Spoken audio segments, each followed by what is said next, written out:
Millions of people around the world tuned into last night's Super Bowl, and it wasn't that long ago that the way to talk to others about the game would be at a party or at work or school the next day. But now we've got Twitter and Facebook to send out our thoughts and start discussions with family, friends, or just random people. So I was probably like a lot of you last night. When I wasn't looking at my TV, I was looking down at my phone, at social media, text messages. But now, researchers, including some from the Texas A&M Health Science Center, are saying if you do that too much, you are setting yourself up for some major issues. Not just significant other yelling at you for looking at your phone too much issues, long-term physical ones.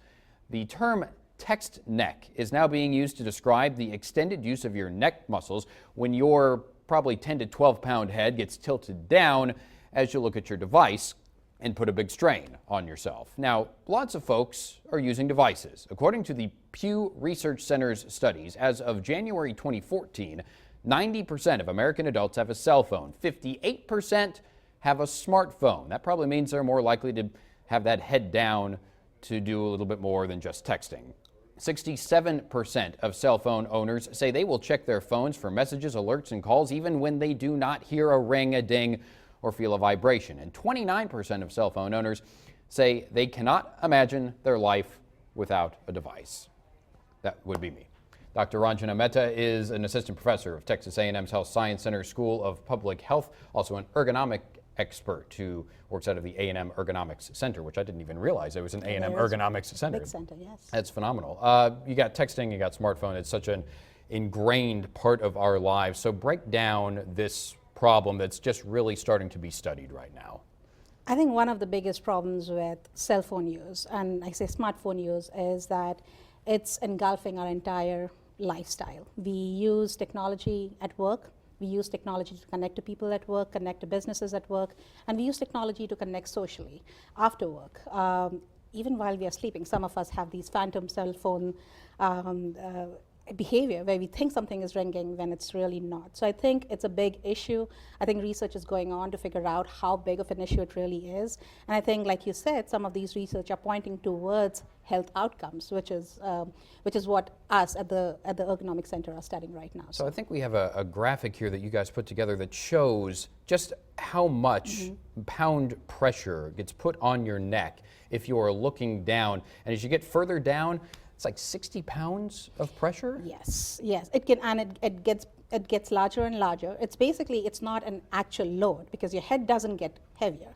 It is just the stress that is placed on the neck muscles and the ligaments and tendons around it. So the more you bend down, incline down, the greater that pressure is onto your cervical spine and your neck muscles. And what this does is it stretches the ligaments, it stretches the muscles. Muscles recover quickly because they have adequate blood supply.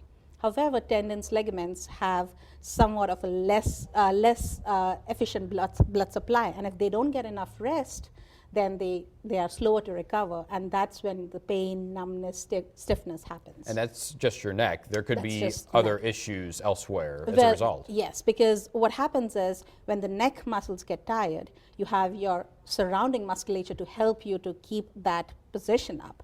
And one of the bigger muscle groups are muscles of the spine, and that actually contribute to keeping your neck at that particular position. Right. And after some time, you'll see yourself slouching, you'll see yourself having low back issues too.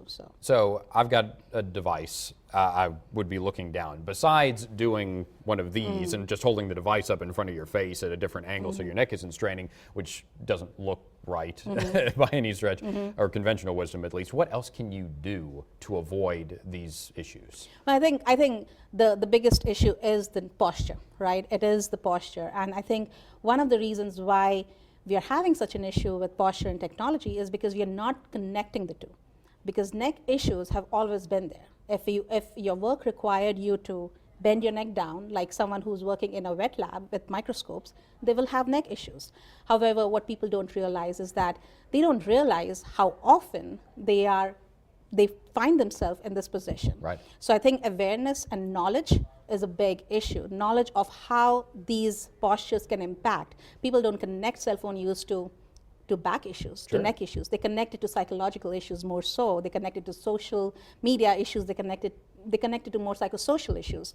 But I think what people need to do is be really aware that they need to find themselves correcting themselves in their postures, and I think that's one of the bigger issues. The second is just the exposure.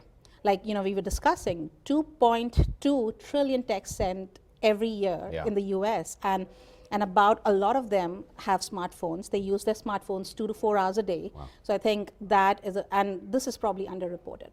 Sure. They probably do it more than what they reported to be.